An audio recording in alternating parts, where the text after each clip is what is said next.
Software engineering చదువుకున్నాను కదని అమ్మాయి అనవసరంగా ఉద్యోగం చేసుకుని నలిగిపోవాల్సిన అవసరం లేదు. 1 లక్ష రూపాయల జీతం భర్తకి వస్తే ఇద్దరు కలిసి ఆనందంగా బ్రతకొచ్చు. దానిలో 2 లక్షల రూపాయలు మన ఉద్యోగం నుంచి డబ్బు తెచ్చుకుంటున్నాం. చివరికి ఏమిటి, వాడిని ఒక పెద్ద కార్పొరేట్ స్కూల్లో ఒక ఏసీ బస్సుల్లోనూ పంపించాలని ఒక ప్రెస్టేజ్ కోసం వాడిని అక్కడికి పంపిస్తున్నాం. దాదాపు 10,000 రూపాయలు జీతం ఇచ్చేసి ఒక పని మనిషిని పెట్టుకుంటున్నాం. పని మనిషికి పిల్లల్ని అప్పచెప్పేసి ఇద్దరు చెరుకు ఉద్యోగానికి వెళ్ళిపోతున్నారు.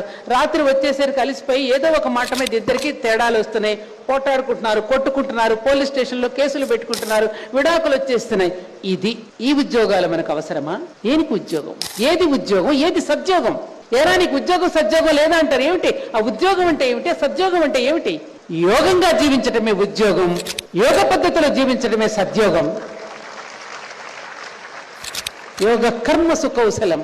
ఎప్పుడైతే మనం ఆ వైట్ కాలర్డ్ జాబ్స్ ఏదైతే గుమస్తాగిరి అనేటటువంటి విధానం ఎప్పుడైతే మనకు వచ్చిందో మన మైండ్ సెట్ లో చాలా పెనుమార్పులు సంభవించాయి. ఆ మైండ్ సెట్ ని ఎప్పుడైతే మనం మార్చుకుంటామో ఆ విధంగా గొప్పగా జీవించే వాళ్ళ చరిత్రలు నిలిచిపోతున్నాయి, చరిత్రలు చెప్పుకుంటున్నాం మనం. కాబట్టి మనకు కావలసింది మన ఆహార్యంలో కానీ మన ఆహారంలో కానీ లేనిపోని తెచ్చిపెట్టుకున్నటువంటి అభినయాలు మనకు అక్కర్లేదు.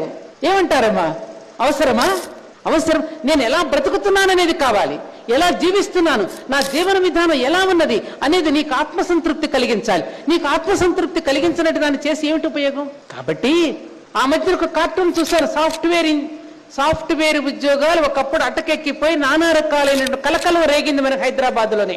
అప్పుడు ఒక కార్టూన్ చూశాను. మట్టి మోసుకుంటూ వెళ్తున్నాడు ఒక కూలి. ఇదిగోనయ్యా నేను ఏ పనైనా చేసుకుని బ్రతకగలుగుతాను, నువ్వే ఎటు కాకుండా అయిపోయావంటాడు. ఇది నిజమా కాదా? నిజమా కాదా? ఏ పనైనా మనం చేసుకుని బ్రతకగలం.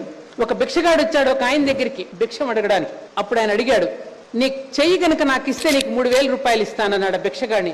అయ్యో చెయ్యేలా ఇస్తానండి, నాకు చెయ్యి లేకపోతే నేను పని చేసుకోలేను కదా అన్నాడు. నీకు కాలు ఇవ్వు 10,000 ఇస్తానన్నాడు. అయ్యో కాలు లేకపోతే నేను నడవలేను కదా, నీకు కాలు ఎలా ఇస్తానన్నాడు. నీకు కాలేయం ఇస్తావా? అయ్యో కాలేయమే ఇచ్చేసి దానికి 30,000 ఇస్తానన్నాడు. అయ్యో కాలేయం ఇస్తే మరి నేను ఎట్లాగండి, నేను అన్నం ఎట్ట తింటాను, ఎట్లా అరుగుతుందన్నాడు. నీ కిడ్నీస్ ఇస్తావా? నీకు 3 లక్షలు ఇస్తానాడు. కిడ్నీస్ లేకపోతే నాకెట్లా? నీ శరీరంలోని ఇన్ని కోట్ల ఆస్తి ఉన్నప్పుడు నువ్వెందుకు అడుక్కుంటున్నావు? నీ శరీరంలోనే పనిచేసే చెయ్యి ఉన్నది, నడిచే కాలు ఉన్నది, నీ శరీరంలో ఇన్ని యంత్రాలు పనిచేస్తున్నప్పుడు మరి నువ్వెందుకు అడుక్కుంటున్నావు? పేదవాడు నేను ఎందుకు అంటున్నావు అంటే అతను తెల్లపోయాడు. ఆన్సర్ లేదు దానికి.